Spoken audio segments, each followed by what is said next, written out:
Hallo und herzlich willkommen. Du wartest in der Meditation sehnsüchtig auf leuchtende Kugeln, kosmische Energien, strahlende Engelswesen oder auf das große spirituelle Feuerwerk, aber stattdessen bekommst du nur Rückenschmerzen oder ärgerst dich über deinen Nachbarn, weil er hustet. Könnte es sein, dass die Praxis deutlich gewöhnlicher aussieht, als du erwartet hast?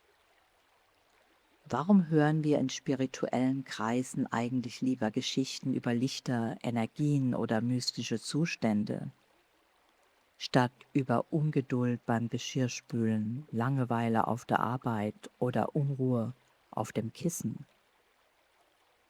Vipassana, also Einsichtsmeditation, ist nicht besonders hip, sonst würde es wahrscheinlich Hip-Passana heißen. Bei Vipassana erlebt man Dinge, von denen die Nachbarn noch nicht einmal geträumt haben. Leuchtende Kugeln, mystische Erscheinungen und das Gefühl, dem Alltag elegant entschwebt zu sein.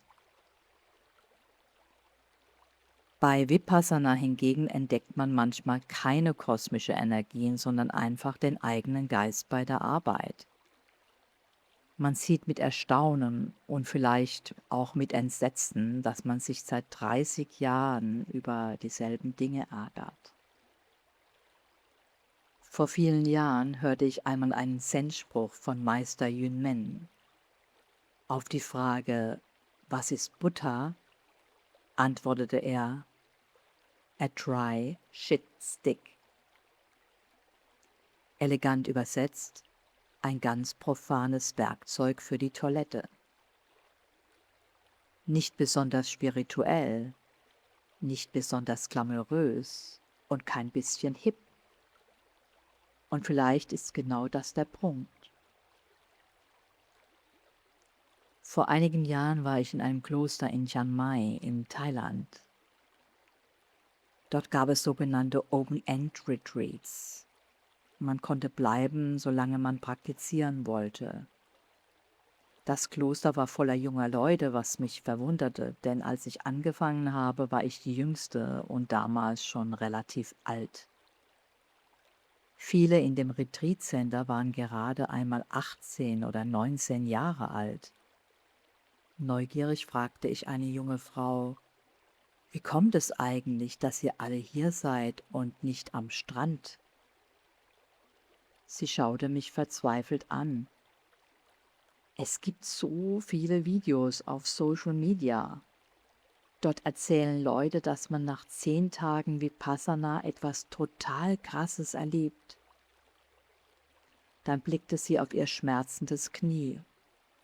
Und nun sitze ich hier und habe nur Schmerzen. Was mache ich bloß falsch? Ich kann nicht aufhören zu denken. Ich glaube, ich werde verrückt. Sie suchte das spirituelle Feuerwerk, das ihr auf dem Markt der Erwartungen versprochen wurde, und fand stattdessen nur sich selbst. Wenn all die Influencer diese besonderen Erfahrungen gemacht hatten, warum nicht sie? Viele Menschen kommen zur Meditation wegen der großen Versprechen. Licht, eins mit allem, Ekstase, Erleuchtung. Und das alles in 10 Tagen.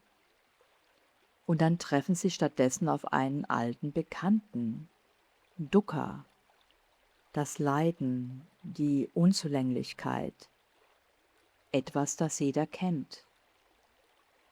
Statt besonderer Zustände begegnen ihnen Rückenschmerzen, Knieschmerzen, Unruhe, Langeweile, ratternde Gedanken und der dringende Wunsch, jetzt sofort einen Schokoladenkuchen zu essen. Und plötzlich taucht wieder die Geschichte auf, über die man sich vor 10 Jahren schon aufgeregt hat. Nicht, weil etwas schiefgelaufen ist, sondern weil Vipassana vielleicht genau dafür da ist, zu zeigen, was ohnehin schon da ist, aber gewöhnlich übersehen wird. Ich verstehe die Versuchung. Wer möchte nicht irgendwann erzählen können: Am 7. Tag hatte ich gigantische Lichtphänomene. Am 10. war ich eins mit allem. Und alle schauen dich an und sagen, wow. Aber suche ich Befreiung von meinen alten Geschichten oder suche ich einfach nur neue, bessere Geschichten? Natürlich können außergewöhnliche Erfahrungen auftreten, aber oft sind sie nicht das Ziel, sondern ein Nebenprodukt der Praxis. Sie sind nicht die Praline, sondern eher das Zellophan drumherum. Und manchmal werden sie sogar zu einem großen Umweg. Der Buddha spricht erstaunlich oft über sehr unspektakuläre Dinge. Er entzaubert unsere großen Dramen von Gier, Ärger und Verblendung und holt sie auf den Boden der Realität zurück. Das verkauft sich auf dem spirituellen Jahrmarkt natürlich deutlich schlechter. Warum ziehen uns spektakuläre Erlebnisse so an? Vielleicht, weil Meditation dadurch aufregend wird, fast wie Extremsport, spirituelles Bungee-Jumping. Man erlebt etwas, erzählt davon und kehrt dann zu denselben alten Gewohnheiten zurück und ärgert sich weiterhin über Dinge, die 5 Jahre zurückliegen. Und man wundert sich, warum man im Alltag nicht glücklicher wird. Vielleicht sagt man dann, Meditation wirkt nicht. Fake News. Vipassana verspricht besondere Erfahrungen. Vipassana zeigt uns den Geist, den wir schon immer mit uns herumtragen. Und hier beginnt das Missverständnis. Viele von uns kommen zur Meditation wie Touristen. Wir wollen etwas Schönes erleben, möglichst schnell. Etwas, das uns bestätigt, dass wir weiter sind als andere. Irgendwie besonders.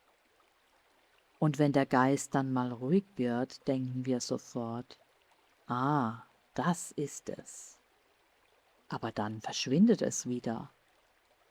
Und nun beginnt das Leiden von vorne.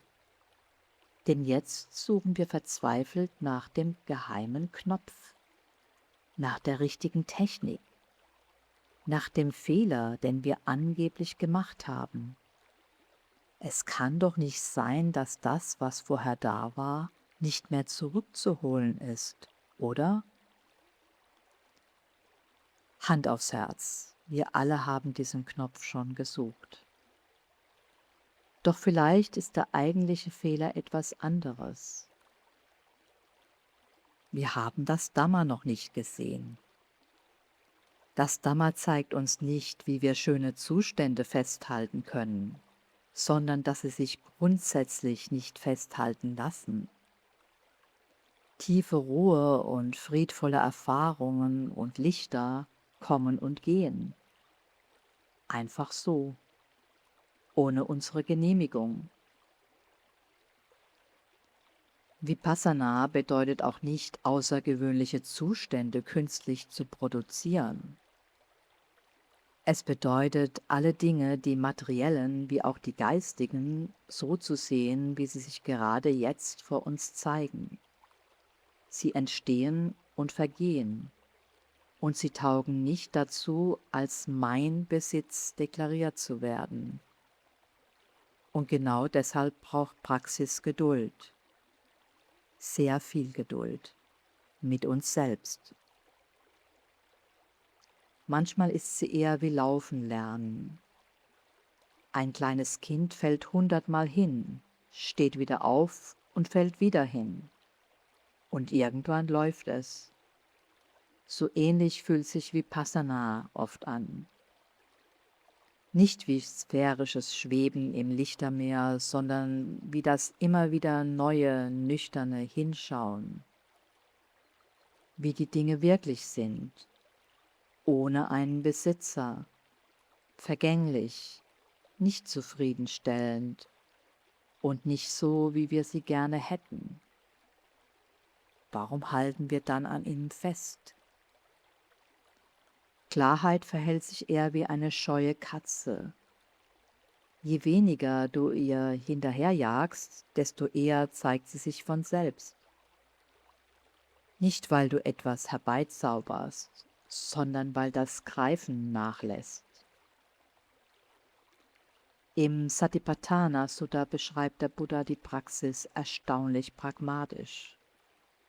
Er sagt dort nicht, meditiere bis ein Engel erscheint oder das Licht angeht und nimm das dann als dein an. Er sagt im Grunde, wenn du lang einatmest, dann wisse, ich atme lang ein. Wenn du kurz einatmest, dann wisse, ich atme kurz ein. Wenn ein unangenehmes Gefühl im Knie da ist, dann wisse, ein unangenehmes Gefühl ist da. Wenn ein angenehmes Gefühl auftaucht, wisse, ein angenehmes Gefühl ist da. Nichts ist unspektakulärer als dieses Sutta und nichts ist befreiender, ohne Romantisierung, ohne sofort eine große Geschichte daraus zu bauen und dann auf Social Media zu veröffentlichen. Und genau da wird das schmerzende Knie interessant. Nicht, weil wir es wegzaubern, sondern weil wir sehen, was der Geist daraus macht. Gefühl, Wunsch, Festhalten, Wegdrängen und wie der Geist aus Schmerz weiteres Leiden baut oder eben nicht. Die junge Frau in Chiang Mai dachte, die Schmerzen seien das Problem. Im Licht der Praxis könnte man eine andere Frage stellen. Kannst du sehen, was der Geist daraus macht? Kannst du das Wollen sehen, dass es anders sein soll? Kannst du bemerken, wie schnell aus einer körperlichen Empfindung eine dramatische Geschichte wird? Erwischst du den Punkt, wo das passiert? Vielleicht beginnt genau dort echte Meditation. Nicht im Glanz, nicht im Vipassana, sondern in diesem stillen, oft unbequemen, aber zutiefst ehrlichen Sehen. Ah, so funktioniert Leiden also. Und genau hier beginnt langsam die Freiheit. Ganz unspektakulär, aber echt. Vielen Dank fürs Zuhören und bis zum nächsten Mal.